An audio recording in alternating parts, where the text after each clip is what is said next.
No problem. Come back, 30 grand, he gives me back cash. I'm like, what? So from then it just started to move on and move on. I remember Karen was like, Spence, we need to get better fighters in as well. And there was a guy who was like, I got Troy Pro, who was a Mongolian. He went back to Mongolia, but he could fight. I got Troy on, he was old at the time, he was like 38, but he could really fight. I got Troy, then off of the back of Troy, there was Darren Hamilton, who was living in our gym, and he became British champion. And then, Troy won prize fighter. Then he won a WBC international title. Then he went to Indonesia and challenged for a world title out there. Nathan Graham, another kid, he won the Southern Area Championships. And him winning the Southern Area Championships, like him becoming a world champion. Then Larry Kandile won prize fighter. And these are all guys that we were all mates. Because I ran the gym, they were training white collar guys. And then after they were training white collar guys, they would train professionally, and I brought in lots of people inside the game, and that means a lot to me. You know what I mean? That I brought other guys, and other guys have done well for themselves off of the back of what we created, me and Karen created when we created Hard Knocks. And then we did that, and then out of the blue, Sky TV phoned me and said, "Oh, we're running a pilot show. Would you like to? Would you like to host this show?" Out of the blue. This is toe to toe, is it? Or yeah, it's toe to toe. And I was like, "Yep, I'm getting nuts now. Raw Sky have asked me to come in to do this thing. Right, they're gonna pay me some mad money." No, they were paying me travel expenses for about 4 months. Whoa. Right? And I was like, what kind of bullshit is this? Right? And I remember then Johnny Nelson pulled me to one side. He said, "Spencer, don't worry about that. They're testing you, bro." You know what I mean? And I rate Johnny emphatically. Johnny was saying, they're testing you. They're testing you. And I just stuck at it. And the show was just getting mad numbers. And I remember Adam Smith, who's no longer there now, he's doing brilliant stuff for GBM. Adam Smith says, he calls me into his office. He's like, "Oh, yeah, Spencer, yes, we want to offer you a proper contract." And instead, I was there for 9 years. Wow. I said a lot of controversial shit, so that's why they got rid of me. But what I'm trying to say to you is, like, a lot of my talk when I was at Sky, I was about 18 months too early. That's all, because I was like, George Floyd, they didn't kill him yet, right? I was about 18 months too early, because now, if you look at their roster, how everything's changed and how diverse things have become inside boxing on all different platforms, but everybody knows that, right? You know what? The person that made up the most noise about the lack of diversity was Spencer Fearon. And now all of these industry people are going by my notebook. And I know that for a fact. So that means a lot to me, because I get commended by this every single day from people of my community. And that means a lot. Where does that leave you now? Like, when someone like Sky Sports, as you say, had to let you go. There's loads of reasons, though. It wasn't just one. Are you able to get back? Like, are you politically correct? Are you allowed to get back on the BBC or ITV? No, you're saying allowed, but you're saying allowed. But Sean, every time when there's a big fight, BBC phone me, Channel 4 phone me. You know what I mean? Every time there's a big fight, you know what I mean? Sky News, not Sky Sports, Sky News will phone me. Like, they're so enthralled to hear my opinion. Reason being is because there's not many historians in the sport of boxing. I'm just going to be real. There's not, right? And on top of that, there's not many black historians. So I'm saying, well, we want to hear about boxing. It's me, therefore. So that means a lot. And not only that, but they also know, like, when they got me, they've also got kind of access to my black book. I've got a nuts black book. Everybody knows this. So it's those kind of things. But it means a lot when acclaimed people in the sport will phone me, like when they got their fighters have got fights on. It's me that they're phoning. It's me. Oh, what fight do you think we should be watching right now? That means a lot. So, you know what I mean? It's not just one or two people. There's quite a few people. I ain't going to call their names because I don't want people to know.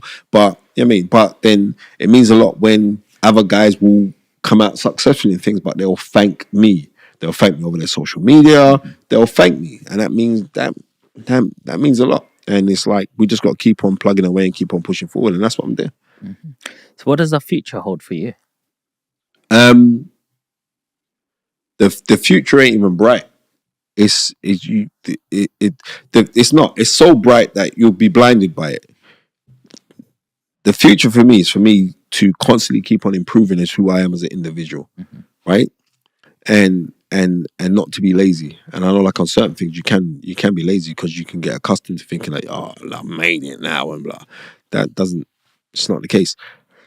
The future for me, I'm doing a lot with 313 the Almadina 313 charity. So I'm an ambassador for that charity, right?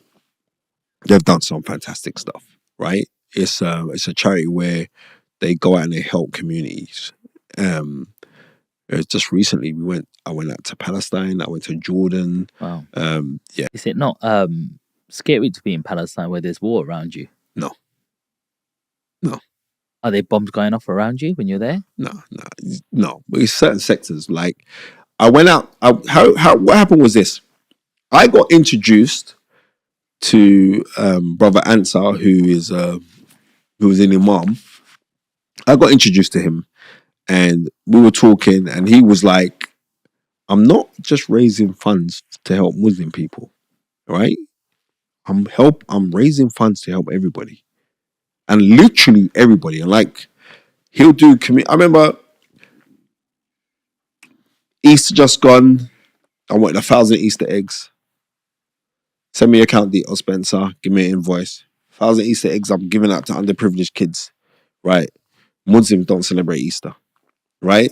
I'm doing homeless feeds. Brother Ansar, you know what I mean? I'm doing this homeless feed. All right, get all the food, get it all done, and all the rest of it. I'll get it sorted for you. That's what he does. Sends it in for me. I went to Jordan. And then we went over to Palestine simply because I went up to Banbury, where they're from, where their hub is. I went up to Banbury, and when I was up there, we was having discussions about, brother, this brother's meant to be going out to Jordan with food aid because they did something with Hamzat Chimaev, the UFC superstar, and I did the auction, and I think we raised a lot of money. We raised about £300,000, right? I've never done an auction in my life, but that day God was blessing me. I was on fire. And like, everyone was saying, "No, we need this guy. He's got really good energy." And one of the brothers was meant to go to help deliver the food aid, but he was half enough. He weren't too sure that he wanted to go or not. And I went there. This is at the time of Ramadan. I went and brought my fast up there, and I said, "Listen, bro, if you go, I'll go." And he was, "Wow, but you're Spencer Fearon." And I said, "If you go, I'll go, bro." Right? And I must have rang the man on the Monday. I said, "What are you doing?" He said, "I'm just thinking about it, brother."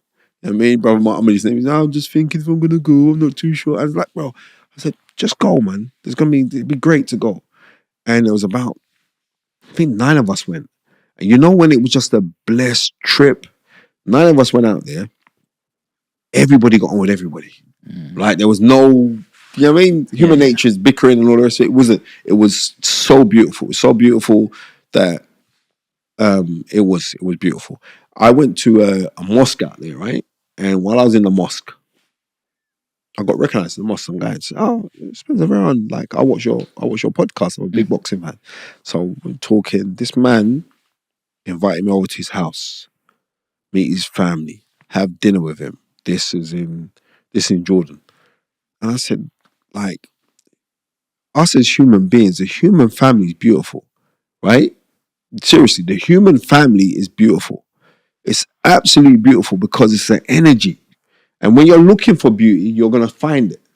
If you're looking for the nastiness inside of someone, you're looking for the worst inside, you'll find that as well. So if you openly say, "Well, I'm actually going to look at you, I'm looking at the best version of you, the best you." I'll be disappointed if I don't see it, right? But I'm looking for the best. And even if I don't see it and I see the worst in you, you reveal the worst in you, I'm still going to brush that off to say, "Well, I might have got you on a bad day, or you're going through something, but I'm going to see if I can find the best you." When I was out there, when I'm saying, like, going out to Palestine changed my life. Even like on my way back on the plane, when I was on my way back, like, a couple people were recognizing me, and I saw a brother who I haven't seen since he'd been a little nipper, right? Nabil, who's now a big man now, happily married, children, everything. But he said, "Yeah, I just bought a food package aid out as well. Like, the containers are like 50 grand. And he personally bought one for 50 grand. I'm not talking like business, but I'm telling you, that's what he did. And I thought, this is just beautiful. But when it comes to the 313 charity with the Al Medina, right now, a lot of the stuff that I'm doing is for them to promote the stuff that they're doing. They're just Al Medina 313. They've got an app now. Anybody here, you can happily donate, and it's to help communities. It's not going to one set of people, or it helps communities. It's like he had some guys out when it was snowing. Brother Answer, he had got a group of guys out, clean out people's pathways so they could come out of their houses, the elderly, right? And they're in Banbury. Banbury is a predominantly European area, but for the old people there, and I'm saying